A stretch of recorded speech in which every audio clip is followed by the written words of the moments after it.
Hey everyone, Henry from Smoky Hills Outdoor Store and GoIceFish.com. I'm here with Scott, the man that knows how to fix things, and he's going to install one of the new RV locks for us. These are available on GoIceFish.com, and if you're in our shipping zone, it's going to ship free on any order over 49 bucks. Now, the box claims that we can install this cool new keypad lock in under 10 minutes. So I think what we're going to do is we're going to try and time you, Scott. Now, these units do look pretty steady, I have to say. I'm really impressed with the quality. And what we're going to do is install it on one of these fish house, in a 2019 fish house. If you have a right-hand swing door or a door on the passenger side of your fish house, you want this specific lock, the right-hand swing door. It's the only one we sell, so that's going to be the majority of the locks. Ready to rock and roll? Let's do this. Let's hit the timer and see if Scott can do this for us. I'll kind of give a running commentary here, guys, to let you know what's going on and see if there's any different things that you want to know. So first we're going to start by removing 4 of the screws on the inside. Pretty simple. Just remove the 4 screws on the inside so you can get that handle off. Once the handle is off, you're going to start by taking out the screws on the strike plate or on the lock side, and that's going to enable us to pull the whole handle out. Now you want to keep these 2 screws because we're going to use them again, although you do have extras in the packaging as well.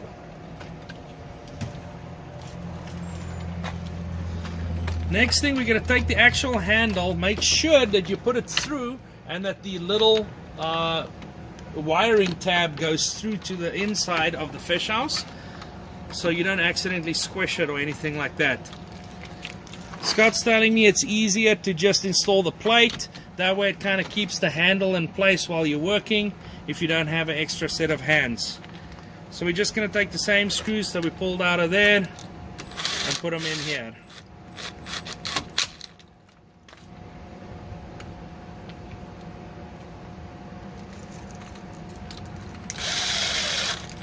Okay. Once we have that going, we're going to take the package that had the strike plate with a couple of screws in it. We're going to pull out the 4 longer screws out of there. And that's the ones that we're going to put back on the inside of the house. You're going to notice that beeps at you. Right now we have this switched off, but it's still going to beep at you to let you know that there's power going to it.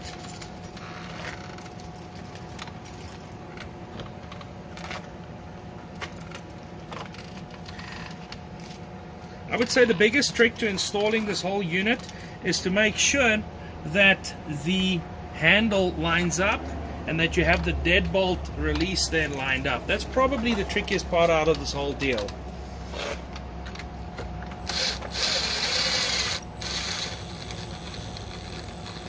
Now we're simply just going to put the 4 screws back in.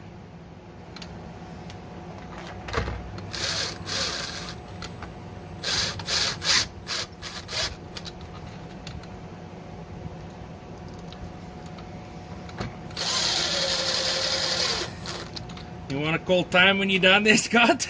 I'd say we're good. Hands in the air, time. So we got 2 minutes and 45 seconds. So now, okay, so one of the first things I do is I'm going to hold in the lock button for 2 seconds, and this should extend. So there's a good test that my lock is extending. And then I'm going to unlock it by typing in the generic code, which is 1, 2, 3, 4. I'm hitting the unlock button, and it's going to pull back. One thing we've noticed on these is your strike plate. If this is not locking, adjust your strike plate. Scott, I believe you pulled the strike plate forward. I pulled it forward and dropped it down just a little bit. Okay, so just check your strike plate. Some fit and some don't quite fit. So I'm going to close this door, and I'm going to hold my button. See if we have a locking door. We have a locking door. I'm going to make sure my door's closed. I'm going to hit my buttons here. There we go. Good job, Scott. Got it in under 3 minutes. Sounds like a plan. So what I'll do is I'm going to quickly grab the instructions and show everybody how to program one of these. And thanks for the install, Scott. I appreciate it. Absolutely. And I'll show everybody how to program these, so stay tuned for that. Okay, now that our door handle is installed, we can start programming it. So the default code is going to be 1234, and we do want to change that. Comes with a handy little sticker. Write it down, stick it in your vehicle somewhere where you know it's at, so you know what code you're going to put in. Of course, we can always unlock it with one of the 2 keys that are included, or the key fob. Now, in order to use the key fob, there's a couple of other things we're going to do, but let's start by doing the actual code. And I'm just going to pick a code, and we're going to pick the code 7777, and we can do anywhere from 4 to 6 numbers. So it says write down your new code. Hold down the 8 button and the lock button simultaneously. So we've got 8 and lock, and you're going to get a long beep. It says key in your default code, which is 1234, and press the lock button. Now it's going to say put in your new code, 1, 2, 3, 4 sevens, and press the lock button. Do it again. There we go. Now we got a new code. So let's lock our door, and then I'm going to try a new code here. 1, 2, 3, 4 sevens, unlock. Look at that. We got a new code, so pretty easy. Now, some of you might have noticed during the video that there's an on-off switch right here, Nate. If you want to see if you can get in on that for me. This is only if you want to use the actual key fob. So if you want a key fob, make sure you turn this on, because that's going to drain battery, you know, over time. So it says turn the switch to on the back of your handle, and then there's a little button right next to it that we're going to synchronize our fob up with. So let's pull our fob out. It's actually pretty nice. Right next to that, there's going to be a little thing that's a code reset or a fob learn. And what we're going to do is we're going to press and release the fob learn button. And I need something sharp to do that. And then press and release the lock button on your remote until the handle confirms.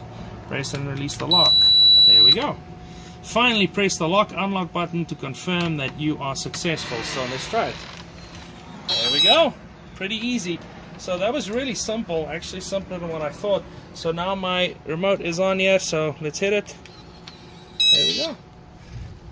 Now if there's one thing cooler than raising and lowering your house with a remote, it's unlocking my fish house with a remote. So there's some information on the RV lock. I hope this video was helpful. I'm really enjoying playing with this. I'm having a good time. The install was super simple. Programming was really simple. If you have any questions, you know, you can contact RV Lock directly. You can also call the crew at Smoky Hills Outdoor Store. We'll get you hooked up. And as always, if you want your very own RV lock, you gotta go to goicefish.com and order one up. Thanks a lot for watching. We appreciate the support.